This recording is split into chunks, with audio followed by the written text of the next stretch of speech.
রাতে জাস্ট এক গাদা স্লিপিং মাস্ক দিয়ে ঘুমাইতে যাই, সকালবেলা স্কিন এমন গ্লো করে মনে হয় যে আমার ফেসে আপনি আপনার চেহারা দেখতে পারবেন।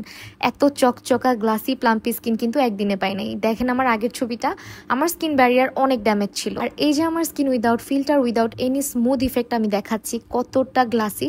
আর এটা শুধুমাত্র একটা ভালো কোলাজেন ময়শ্চারাইজার ব্যবহার করে। আপনার স্কিন কেয়ার গেম চেঞ্জ করতে পারে একটা ভালো ময়শ্চারাইজার, কারণ ময়শ্চারাইজার ছাড়া স্কিন কেয়ার একদমই ইনকমপ্লিট। অলরেডি 2 মাসেরও বেশি সময় ধরে আমি চফলের এই কোলাজেন ময়শ্চারাইজারটা ব্যবহার করতেছি। যারা আমার রেগুলার ভিডিও দেখেন তারা জানবেন এটাকে আমি ফ্রিজে রাখি। রাতের বেলা আমি একদম ভারী করে অ্যাপ্লাই করি স্লিপিং মাস্কের মতো। স্কিনকে প্রচুর পরিমাণে ঠান্ডা করে, স্কিনের জ্বালা পোড়া লালচে ভাব কমায়, এবং পাকিস্তানি ক্রিম ব্যবহার করে যারা স্কিনকে পুরো পাতলা করে ফেলছেন এটা অবশ্যই ব্যবহার করবেন। এটা স্কিন ড্যামেজ রিপেয়ার করে, আর এটার মধ্যে অনেকগুলো অ্যান্টি এজিং প্রপার্টিজ আছে, যার কারণে এটা আপনার স্কিনটাকে টান টান করবে, স্কিনের বয়স্ক ভাবটাকে দূর করবে। খুবই লাইট ওয়েট, খুব দ্রুত স্কিনে অ্যাবজর্ব করে, এবং জেল বেসড একটা ময়শ্চারাইজার, সব ধরনের স্কিনে স্যুট করে। আর এটার মধ্যে আছে squalane, red ginseng extract, nicotinamide, niacinamide এবং এসকর্বিক অ্যাসিড, এছাড়া অ্যান্টিঅক্সিডেন্ট। স্কিনের সব ধরনের ড্যামেজ রিপেয়ার করে এই ময়শ্চারাইজারটা আপনার স্কিনকে করবে হেলদি এবং গ্লোয়ি।